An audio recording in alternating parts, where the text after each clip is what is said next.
Bismillahirrahmanirrahim. Assalamualaikum warahmatullahi wabarakatuh.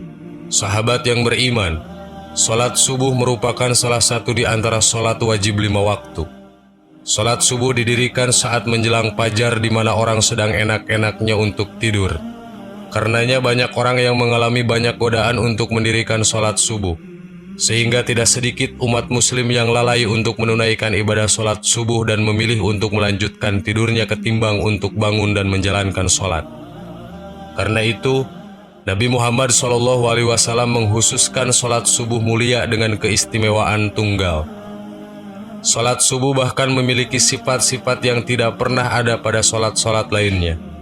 Saking istimewanya, Nabi Muhammad SAW bahkan sampai mendoakan umatnya yang mengerjakan sholat subuh.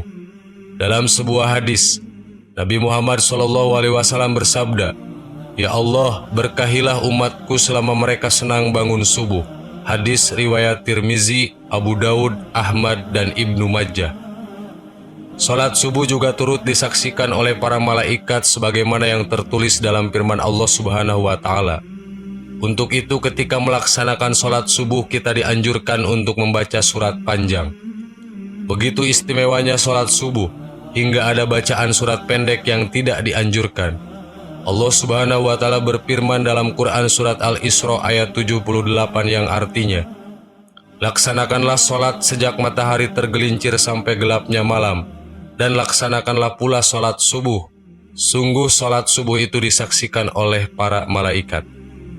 Dari tafsir ayat tersebut, para ulama menyimpulkan bahwa saat sholat subuh setelah bacaan Al-Fatihah, disunahkan membaca Quran panjang baik surat atau ayat. Sangat disayangkan dan tidak dianjurkan membaca surat pendek seperti Al-Ikhlas, Al-Falaq, dan An-Nas, dan surat lain yang berisi ayat pendek.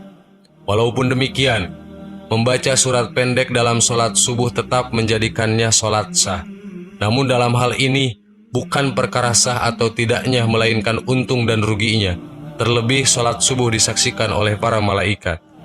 Karena mumpung disaksikan oleh para malaikat, maka tentu sangat disayangkan jika hanya membaca surat pendek. Karena jika semakin banyak huruf yang dibaca saat menunaikan sholat subuh yang disaksikan malaikat, maka akan menambah catatan amal kebaikan yang akan disampaikan kepada Allah Subhanahu wa Ta'ala. Rasulullah SAW seringkali memberikan contoh bacaan salat-salat subuh. Rasulullah sering membaca surat Al-Waqi'ah, surat At-Tur, surat Qaf, dan surat At-Takwir. Dari Jabin bin Samurah dia berkata, Rasulullah SAW melakukan salat-salat wajib seperti salat yang kalian lakukan sekarang ini. Akan tetapi terkadang beliau meringankannya. Salat beliau lebih ringan daripada salat kalian. Dan terkadang dalam sholat fajar atau sholat subuh, beliau membaca surat Al-Waqi'ah dan surah-surah yang semisalnya. Hadis riwayat Ahmad. Semoga bermanfaat. Wallahu a'lam. Wassalamualaikum warahmatullahi wabarakatuh.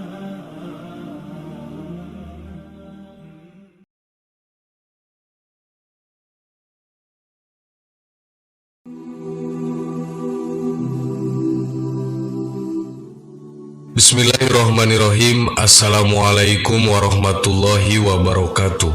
Sahabat yang beriman, sholat wajib sangat dianjurkan untuk dilaksanakan secara berjamaah. Dalam sebuah hadis disebutkan bahwa melaksanakan sholat wajib secara berjamaah akan mendapatkan pahala 27, lebih banyak dibanding sholat sendirian. Di antara sholat wajib yang sangat dianjurkan sekali untuk dilaksanakan secara berjamaah adalah sholat subuh. Banyak sekali hadis yang mendorong untuk melaksanakan sholat subuh berjamaah dan menyanjung mereka yang menjaganya. Rasulullah SAW mengetahui waktu subuh adalah waktu yang sulit. Seorang muslim bila dibiarkan begitu saja akan memilih mengistirahatkan dirinya sampai matahari terbit dan meninggalkan sholat wajib. Karena itulah Rasulullah SAW menghususkan sholat mulia ini dengan keistimewaan tunggal dan sifat-sifat tertentu yang tidak terulang pada sholat lainnya. Banyak sekali keutamaan yang didapat di waktu subuh. Salah satu keutamaannya adalah Rasulullah mendoakan umatnya yang bergegas dalam melaksanakan sholat subuh. Sebagaimana disebutkan dalam suatu hadis, "Ya Allah, Berkahilah umatku selama mereka senang dengan bangun subuh dan melaksanakan sholat subuh secara berjamaah. Hadis riwayat Tirmizi, Abu Dawud, Ahmad, dan Ibnu Majah. Jika Rasulullah SAW yang berdoa, maka tidak akan ada hijab di antara beliau dengan Allah Subhanahu wa Ta'ala, karena beliau sendiri adalah orang yang secara jasadiah paling dekat dengan Allah Subhanahu wa Ta'ala. Pada hadis lain, Rasulullah SAW bersabda bahwasannya orang yang sholat bersubuh berjamaah akan dijamin oleh Allah. Siapa yang menunaikan sholat subuh berjamaah, maka ia berada dalam jaminan Allah. Maka jangan kamu mencari jaminan Allah dengan sesuatu selain dari sholat, yang pada saat kamu mendapatkannya justru kamu tergelincir ke dalam api neraka. Hadis riwayat Muslim. Jika Allah Subhanahu wa Ta'ala yang memberikan jaminan, maka mungkin akal manusia sulit untuk menjangkaunya dan menebak apa yang akan diberikan oleh Allah Subhanahu wa Ta'ala. Waktu subuh adalah waktu yang paling baik untuk mendapatkan rahmat dan ridho Allah. Allah Subhanahu wa Ta'ala berfirman, "Dan bersabarlah kamu bersama dengan orang-orang yang menyeru Tuhannya di pagi dan senja hari dengan mengharap ridhonya. Dan janganlah kedua matamu berpaling dari mereka karena mengharapkan perhiasan kehidupan dunia. Dan janganlah kamu mengikuti orang yang hatinya telah kami lalaikan dari mengingat kami, serta menuruti hawa nafsunya, karena keadaannya itu telah melewati batas." Quran Surat Al-Kahfi ayat 28. Keutamaan sholat subuh yang lain adalah Allah Subhanahu wa Ta'ala kelak akan memberikan pahala yang melebihi keindahan dunia dan isinya, sebagaimana telah disebutkan dalam satu riwayat Imam At-Tirmidzi dari Aisyah radhiyallahu an telah bersabda Rasulullah SAW, 2 rakaat salat fajar pahalanya lebih indah daripada dunia dan isinya. Begitulah keistimewaan salat subuh. Lalu apa yang menghalangi kita untuk menyikap selimut dan mengakhiri tidur kita untuk melaksanakan salat subuh? Bukankah ibadah ini menjadi bagian yang begitu besar dibanding dunia dan isinya? Dan berikut ini adalah keutamaan salat subuh. 1. Pahala salat malam 1 malam penuh. Diriwayatkan Muslim dari Utsman bin Affan radhiyallahu an berkata, Rasulullah SAW bersabda, "Barang siapa yang sholat isya berjamaah, maka seakan-akan dia telah sholat setengah malam. Dan barang siapa sholat subuh berjamaah, maka seakan-akan dia telah melaksanakan sholat malam 1 malam penuh." Hadis riwayat Muslim. 2. Sumber cahaya di hari kiamat. Sholat subuh merupakan sumber dari segala sumber cahaya di hari kiamat. Di hari itu semua sumber cahaya di dunia akan padam, matahari akan digulung-gulung, ibadahlah yang akan menerangi pelakunya.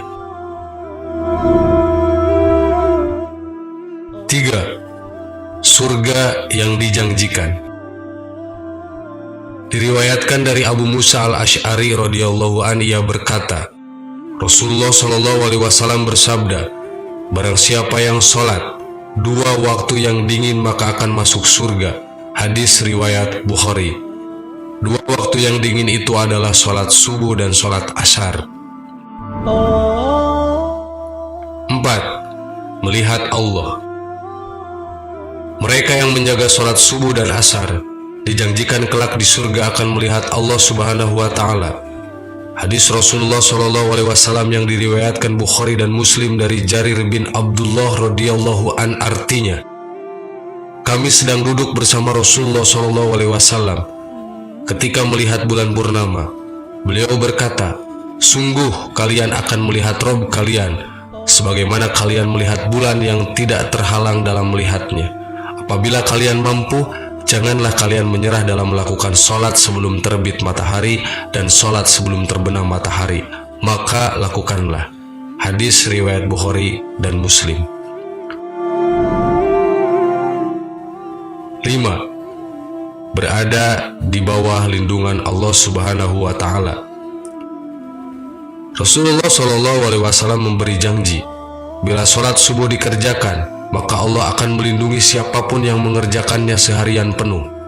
Hadis yang diriwayatkan dari Jundab bin Sufyan, Rasulullah Shallallahu Alaihi Wasallam bersabda, barang siapa yang menunaikan sholat subuh, maka ia berada dalam jaminan Allah. Maka jangan coba-coba membuat Allah membuktikan janjinya. Barang siapa yang membunuh orang yang menunaikan sholat subuh, Allah akan menuntutnya, sehingga ia akan membenamkan mukanya ke dalam neraka. Hadis riwayat Muslim, At-Tirmidzi, dan Ibnu Majah. 6. Keselamatan dari siksa neraka. Terbebasnya dari siksa panasnya api neraka merupakan berita yang sangat gembira. Pasti akan berhubungan dengan kemuliaan masuk surga. Pahala ini tentunya hanya berlaku bagi hamba-hamba yang menjalankan sholat subuh secara berjamaah. Bisa kita lihat di hadis ini. Dari Umarrah radhiyallahu an berkata, aku mendengar Rasulullah Shallallahu Alaihi Wasallam bersabda, tidak akan masuk neraka seorang yang sholat sebelum terbitnya matahari dan terbenamnya matahari. Hadis riwayat Muslim. Sahabat yang beriman, itulah beberapa keutamaan berjamaah sholat subuh. Semoga Allah Subhanahu wa Ta'ala senantiasa menjadikan kita orang-orang yang mendirikan sholat secara berjamaah. Amin. Wallahu a'lam. Wassalamualaikum warahmatullahi wabarakatuh.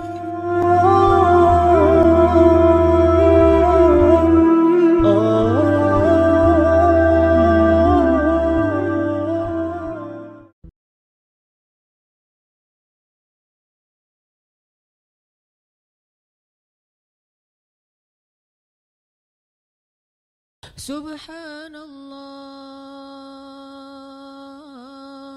walhamdulillah wa la ilaha illallah wallahu akbar. Subhanallah.